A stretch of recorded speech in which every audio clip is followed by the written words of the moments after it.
Olá a todos, boa noite. Estamos começando Conexão Patrimonial. O objetivo nosso é tratarmos sobre holding, sempre falar sobre proteção do patrimônio da família, trazer para as pessoas um conceito novo de administração de patrimônio. Qual seja, ao invés de você ter o patrimônio em nome das pessoas físicas, você transferir para pessoas jurídicas para uma maior segurança e economia para todo o patrimônio. Então, hoje nós iniciamos o nosso primeiro aqui debate, o nosso bate-papo, né? Gostaríamos de estar apresentando nossos colegas. O meu nome é Aldo Galesco, eu sou advogado, especialista em direito tributário, sou administrador de empresas e também especialista em planejamento sucessório. Estou falando aqui de São Paulo, da cidade de Indaiatuba, e quero apresentar os nossos colegas aqui que vão participar desse bate-papo, onde o tema de hoje é fakes holding, ou seja, empresas que as pessoas vendem como se fosse holding, mas na verdade elas são armadilhas, porque as pessoas pensam ao final adquirir um produto em que seu patrimônio estaria garantido, estaria seguro,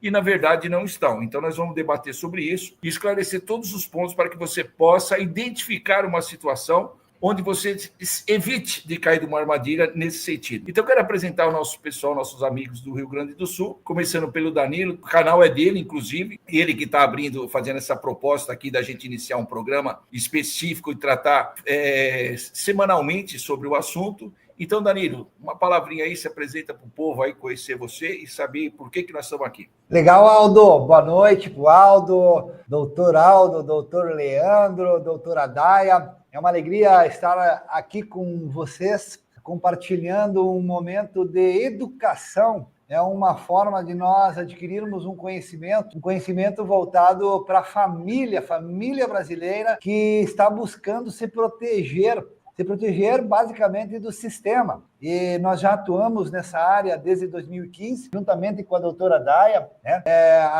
Eu sou contador, professor na faculdade, no curso de Ciências Contábeis, especialista nessa área tributária, e a gente está aqui hoje para iniciarmos esta caminhada. Conta para nós a cidade que você fala, Danilo. De qual cidade você fala? Nós falamos, Aldo, de Santa Rosa, Rio Grande do Sul, e nós estamos aqui. O escritório tem 5 unidades do escritório, né? Aqui na região, e uma unidade em Santa Catarina, em Porto Belo, onde que a gente tem clientes e nós atendemos na área de contabilidade, né? E junto com essa questão contábil, nós acabamos atendendo essa questão patrimonial juntamente com a área jurídica. E vou deixar a Daia falar um pouquinho aqui, a doutora Daia, né, que se apresenta para nós, doutora, por coordenar esse departamento. Boa noite, pessoal. Eu me chamo Daiana Drace, sou advogada, atuo já há alguns anos aqui no escritório Líder, coordenando o setor societário e de planejamento patrimonial. E é uma alegria estar aqui hoje com esses colegas, especialistas também em planejamento patrimonial, para nós compartilharmos um pouco sobre esse assunto e esclarecermos eventuais questões, inclusive, que são trazidas sobre o planejamento patrimonial e sobre aspectos de segurança em relação a esse tema. Danilo, vamos deixar o Leandro agora, o nosso parceiro aí da cidade de São Paulo, né, Leandro? Se apresenta para o povo aí. Boa noite, Danilo. Boa noite, Daiana. Boa noite, Aldo. Meu nome é Leandro Marcantônio e vamos aqui hoje abordar um tema que é dos mais polêmicos e difíceis, porque a gente justamente vai tratar de uma situação em que a solução que seria proposta e que resolveria o problema, muitas vezes é apresentada de forma deficitária, ao invés de solucionar o problema, acaba complicando ainda mais toda essa situação. Eu sei de uma situação que a gente sempre comenta, de que uma pessoa, entregavam para ela um monte de notas de dinheiro, e ela batia a mão e ela falava, essa é falsa, essa é falsa, essa é falsa, essa é falsa. E os maiores falsificadores entregavam notas maravilhosas para ela, ela batia a mão e falava que era falsa. E aí foram perguntar para ela, como é que você conhece qualquer das melhores notas falsificadas, você conhece e sabe que ela é falsa? Ele falou, por um segredo. Ele falou, qual é? Eu conheço a verdadeira. Então, se você conhece a verdadeira, dificilmente você se engana. Então, eu gostaria de começar a nossa conversa aqui perguntando como que nós identificamos, primeiramente, uma holding verdadeira. As pessoas saibam identificar primeiro a verdadeira holding. Aldo, eu vou tomar a iniciativa para deixar um depoimento aqui que A gente se relaciona com várias famílias, vários empresários, e nestas conversas surge este assunto das holding. E quando o empresário ele fala, eu tenho uma holding, e quando a família se refere, eu tenho uma holding, a primeira pergunta que eu faço para essa família, para identificar se a holding é verdadeira ou é falsa, eu pergunto qual que é a participação da composição societária dos pais. Quantos pais tem no capital social? Dependendo da resposta, eu já sei se ela é uma fake holding ou uma holding verdadeira. Então, quando o pai diz, olha, eu participo da holding lá com 50%. Isso, então eu te pergunto, para que a resposta seja, é uma holding... Veja, nós temos vários aspectos para identificar uma holding verdadeira. Nessa pergunta que você faz, qual a resposta você ouviria e falava, você tem uma holding verdadeira por esse motivo? Se a resposta fosse o quê? Quando o cliente responde, eu tenho uma holding, e a holding, ele diz assim, eu participo com 50% e minha esposa com os outros 50%. Aí eu já respondo, viu? A tua holding é uma holding feita pela metade, ela tem vícios, ela tem problemas. Para a holding ser verdadeira, você precisaria doar estas cotas. E aí nós acabamos entrando num assunto complexo de doação e de imposto. Sim. E a doutora, como que a senhora identifica aí uma holding verdadeira? Outra questão que é importante é, por exemplo, se o teu CNPJ, né, a empresa holding, ela é estruturada com quais atividades? Ela exerce algum tipo de atividade? Ela tem registro de funcionários? Ela emite nota?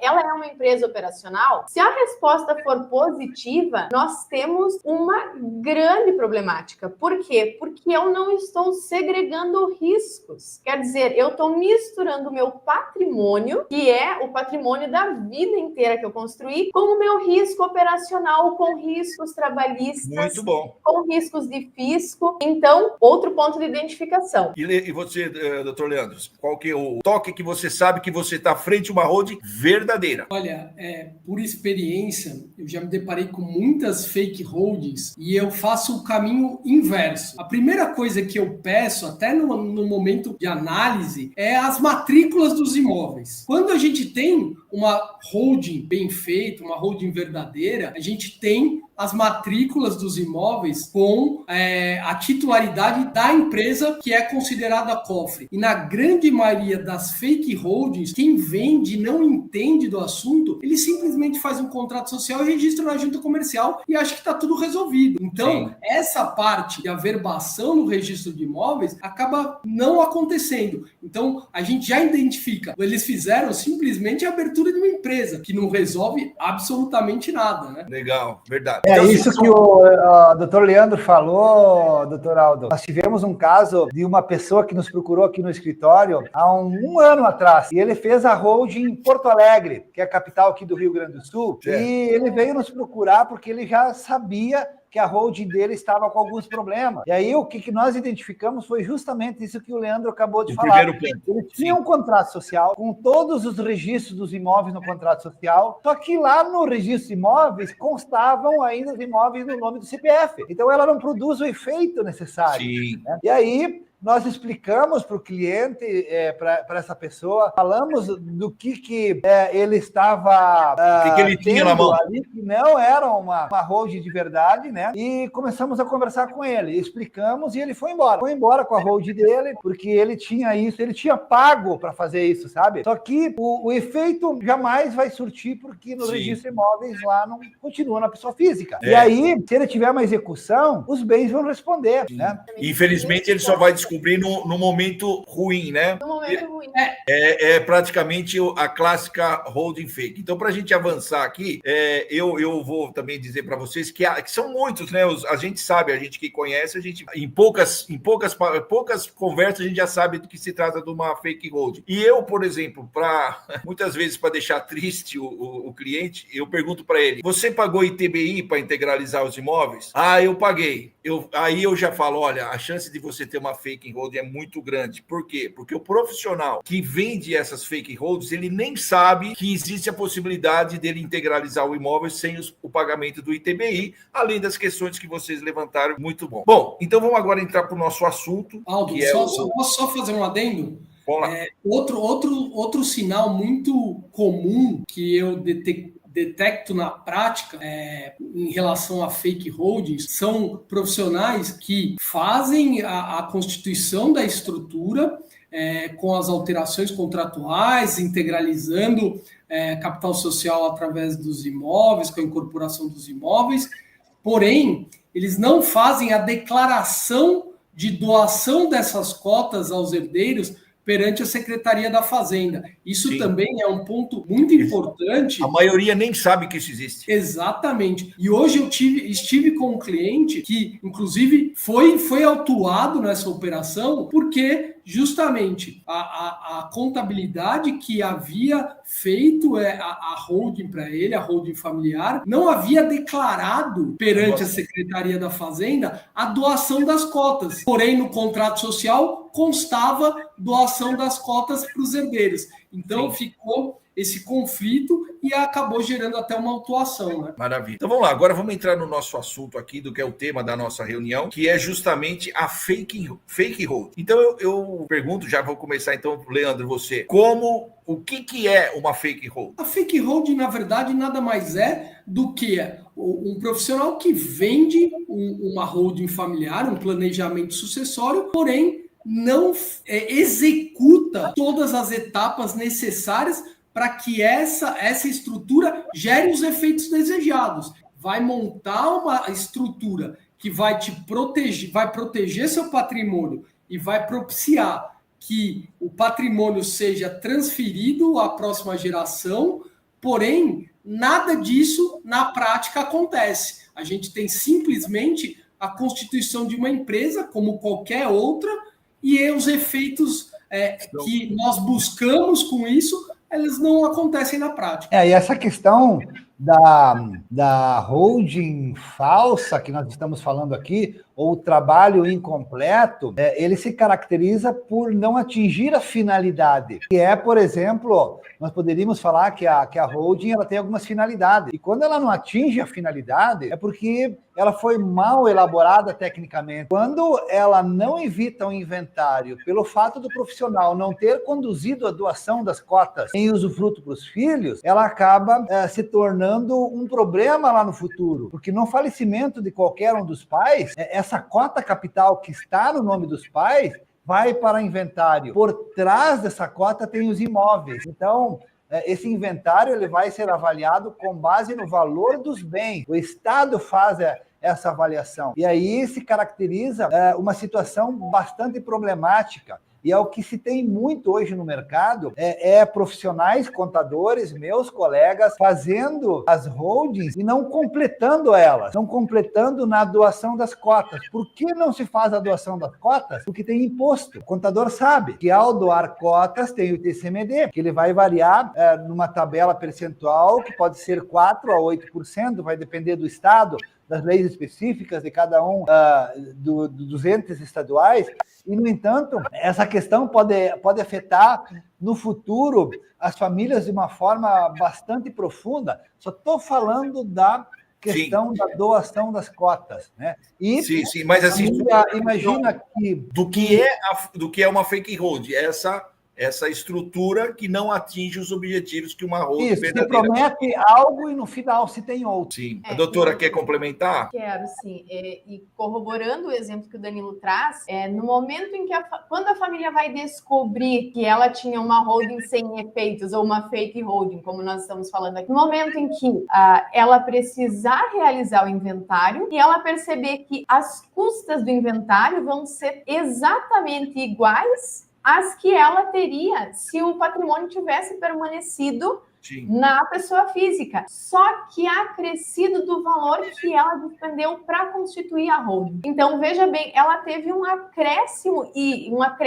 de gastos, de custas, teve toda uma expectativa dentro de uma solução que ela imaginou estar construindo e, na prática, ela acabou lá na estaca zero, onde ela começou, né? Tendo que arcar com enormes impostos e com todo o processo administrativo, eventualmente judicial, que o inventário traz, né? Esse é o motivo principal de nós estarmos aqui, Aldo, esclarecendo para as pessoas não caírem nessa armadilha, né? Não é que nós queremos fazer o serviço, vender o nosso serviço. Não, nós estamos esclarecendo para as pessoas saberem. Esclarecer e educar as pessoas no sentido de ir adquirindo esse conhecimento e passando de geração em geração e buscar um profissional competente para realizar esse tipo de trabalho que tem um conhecimento especializado e profundo. Ok. Então, nós vimos na primeira pergunta o que é uma holding, né? É uma estrutura constituída que vai oferecer para a família segurança do patrimônio, economia tributária, nós vamos falar sobre isso, e livrar os herdeiros do inventário. Ou seja, na pergunta que eu fiz agora, o que é uma fake holding? É uma estrutura que não vai te oferecer isso. E, infelizmente, as pessoas que não contratam um profissional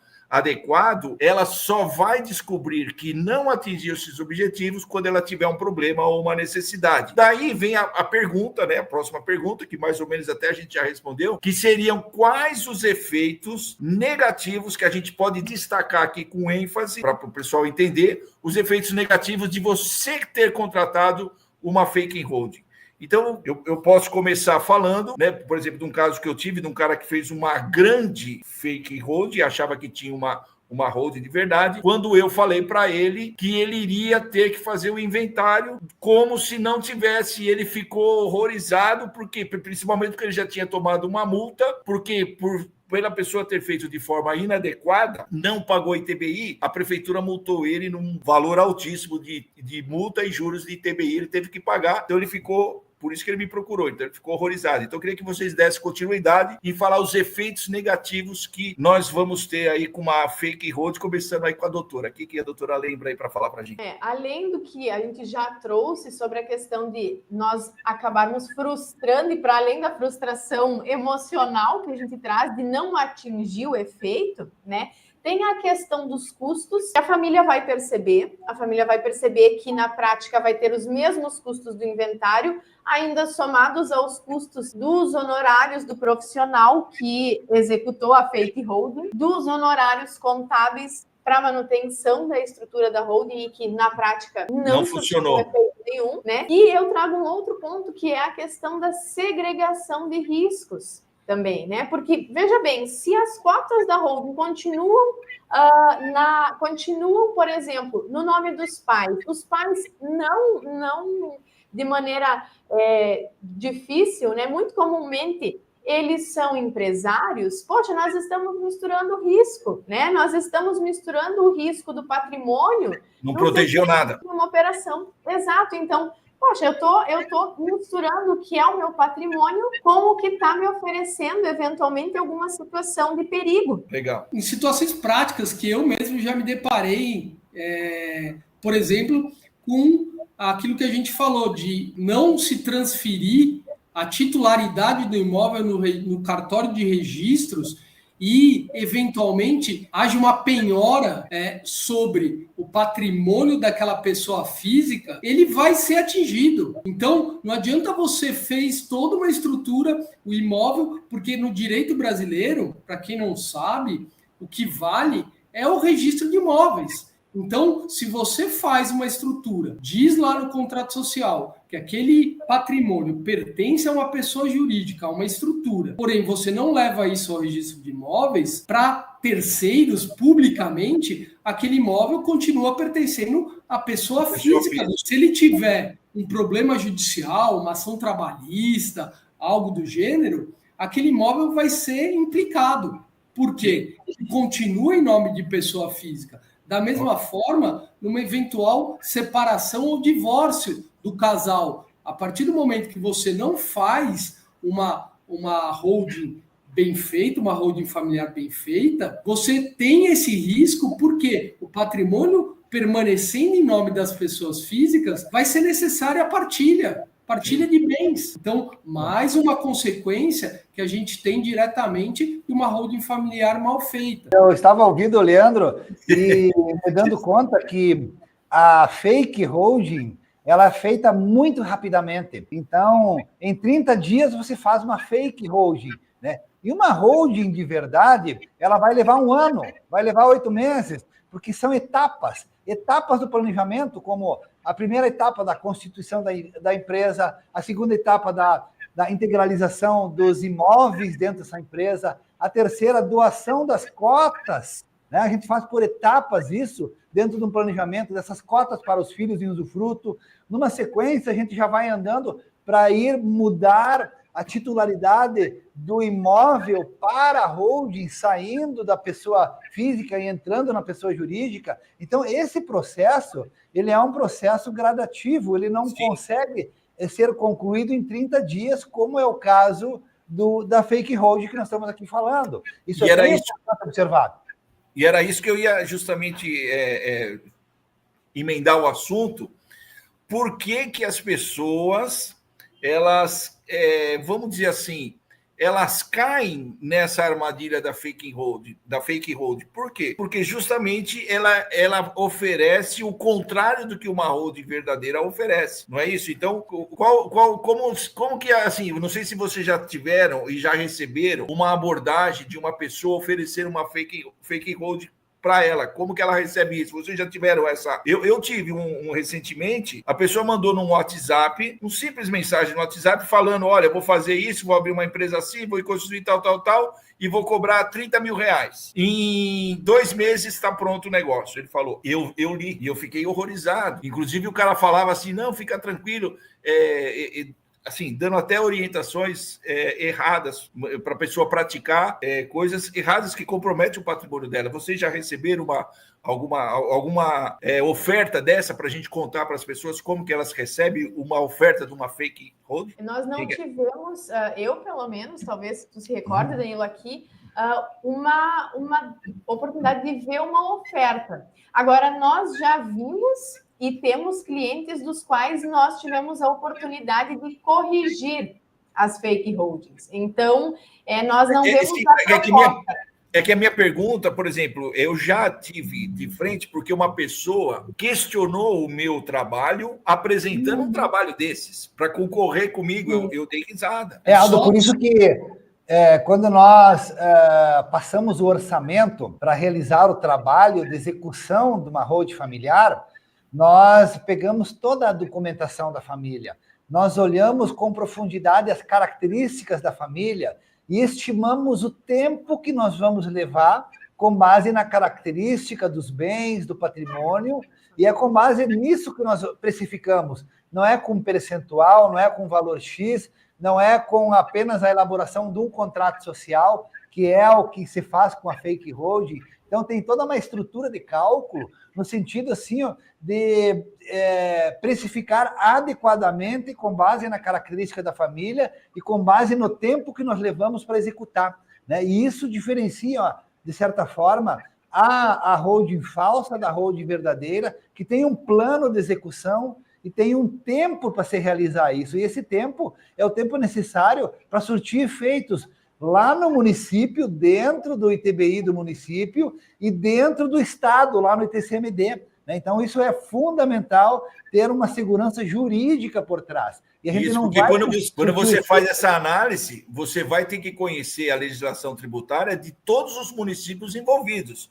Então, a pessoa, às vezes, passa um orçamento prático, rápido, milagroso, você já tem que desconfiar. É possível você receber uma proposta de trabalho onde a pessoa fala que em 30 dias ela conclui, se ela sequer sabe quantos imóveis tem e onde estão localizados os imóveis.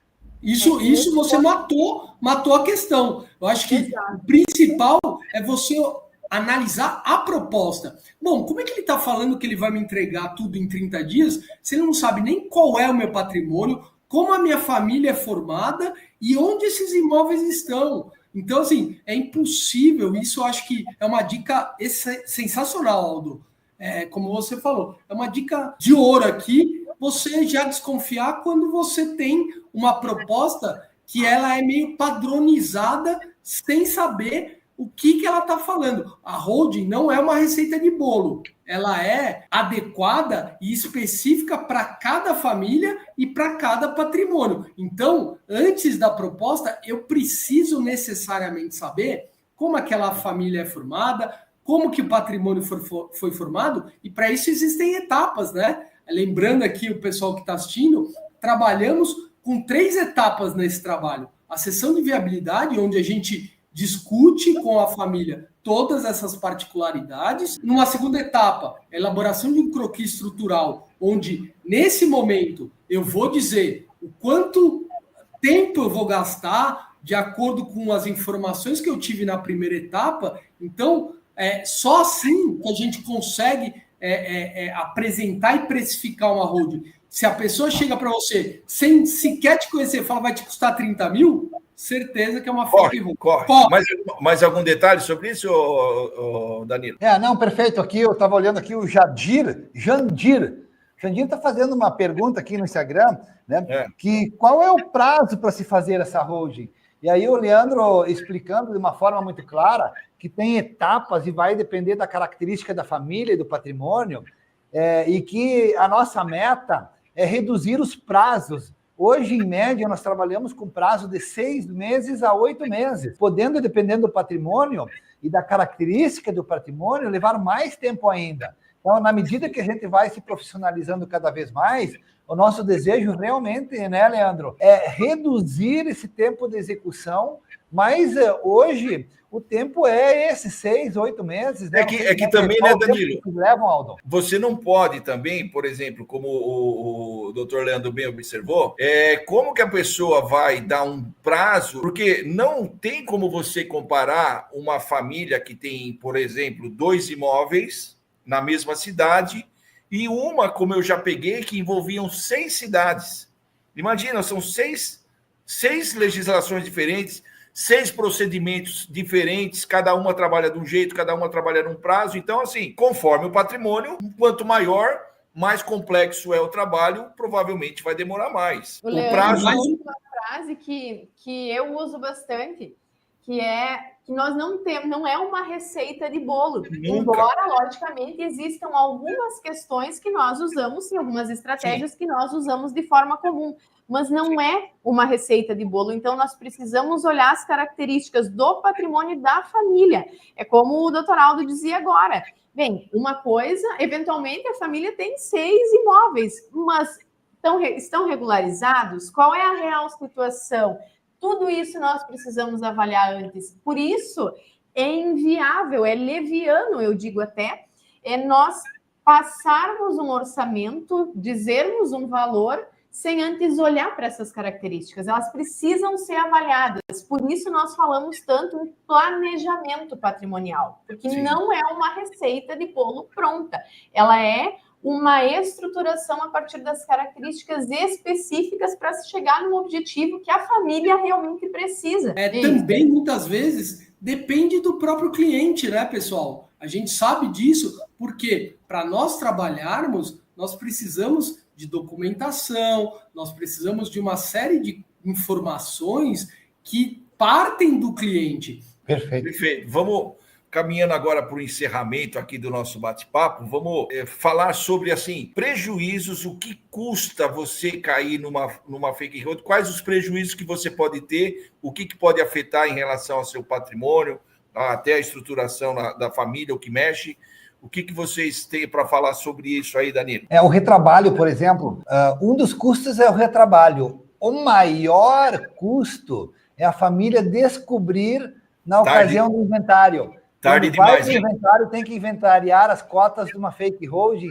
Esse é um custo inestimável, porque você vai entrar, você imaginou sempre que estaria protegendo o seu patrimônio do inventário, e agora tu cai numa armadilha e tem que fazer um inventário das cotas, e por trás das cotas tem os imóveis, e aí você vai ter que fazer todo esse movimento, e esse movimento implica em valores, em custos, em cartório, em advogados, em taxas, em registro de imóveis, um conjunto de coisas. Então, que você achava que estava livre. Tem um impacto enorme. E aí, quando tu entra na esfera emocional, que tu tem um custo emocional pelo fato de estar vivendo algo que tu planejou que não gostaria de viver e agora teus filhos estão passando por dor, por sofrimento, por perda financeira, isso é um negócio assim, que afeta estruturalmente toda a família.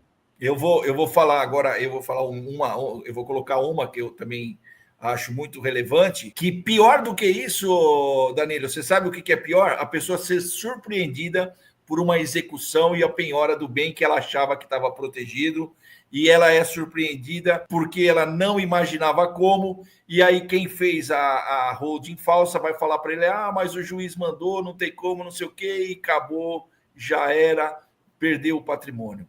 E, doutora, lembra algum? Na questão que o Danilo trazia sobre a refacção, né, o retrabalho da holding, nós podemos ter aí, citar, por exemplo, acabar tendo uma base de cálculo do imposto de TCMD, o imposto de doação, majorado em razão da avaliação pelo patrimônio líquido, quando não feito na etapa certa. Como você bem mencionou, a questão dos imóveis, eventualmente você vê esse patrimônio sendo alcançado de maneira simples e rápida quando você estava preparado para que isso estivesse organizado e protegido, né? Então, são dois pontos principais, e eu vejo também em relação, mencionando o que o Danilo falava antes, é quando a família se depara depois do inventário, percebendo que vai precisar sim fazer o inventário, perceber que tudo o que ela gastou foi em vão, todo o gasto de execução, todo o gasto de contabilidade foi em vão, falando financeiramente, né? Mas eu acho que o mais problemático de uma fake holding é, de repente, você se deparar com disputas familiares por conta de uma estruturação mal feita. Então, a gente, dentro de um planejamento, tem como um dos objetivos justamente evitar essas disputas familiares, estabelecendo como que o patrimônio vai chegar à próxima geração. Então, você imagina que você planejou o seu patrimônio, certo que a família iria tranquilamente receber aquilo sem qualquer discussão, e aí, de repente, aquela família vai entrar justamente numa discussão porque aquilo que tinha que ter sido feito não foi, e, de repente, um membro dessa família, se aproveitando dessa situação, acaba questionando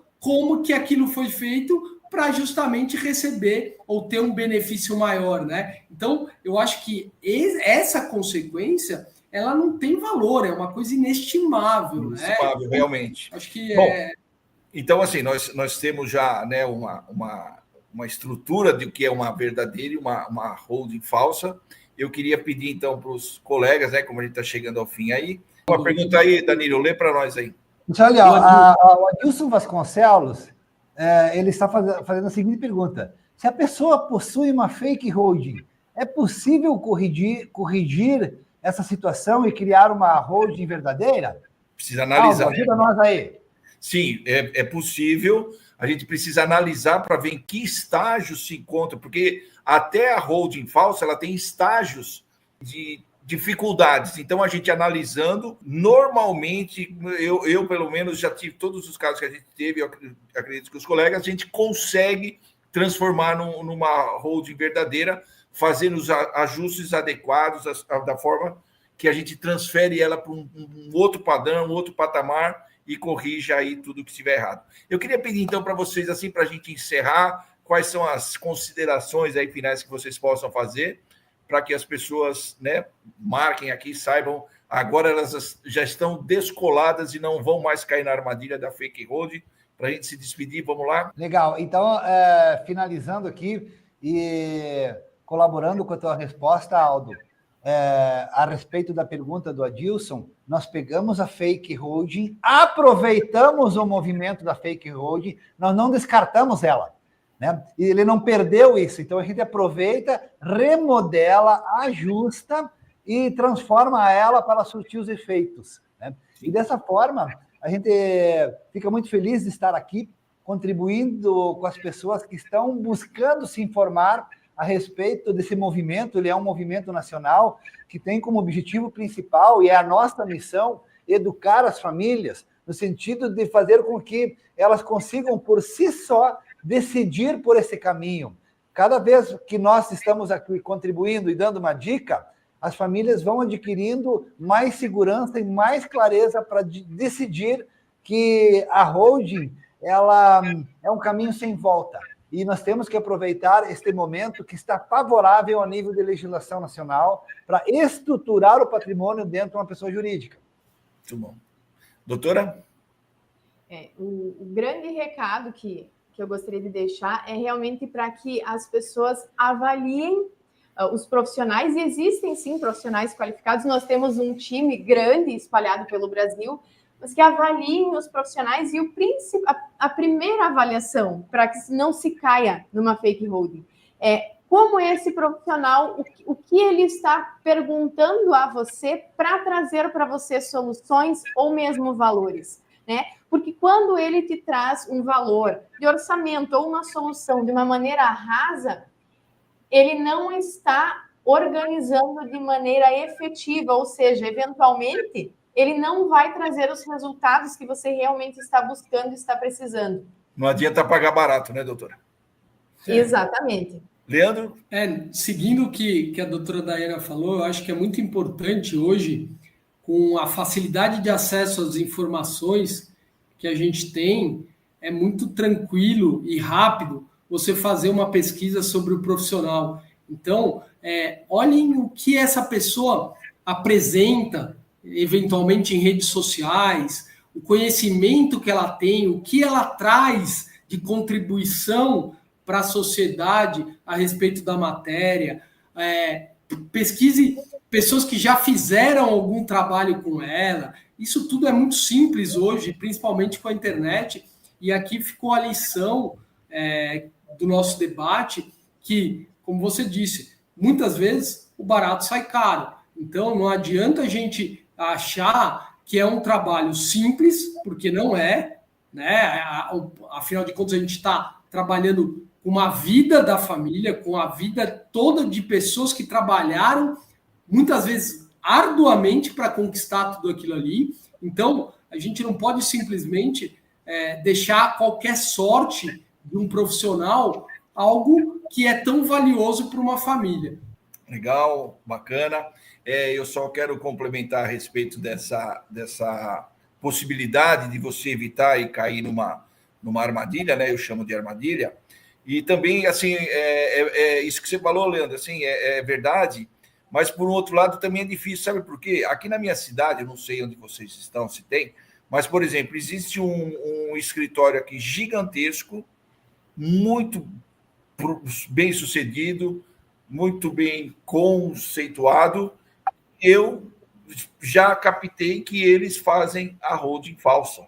E isso é muito difícil, porque imagina uma pessoa que tem um patrimônio e vai buscar um profissional, ele se depara com uma grande estrutura e aquilo que aquela pessoa está falando para ele é a verdade, ele não sabe.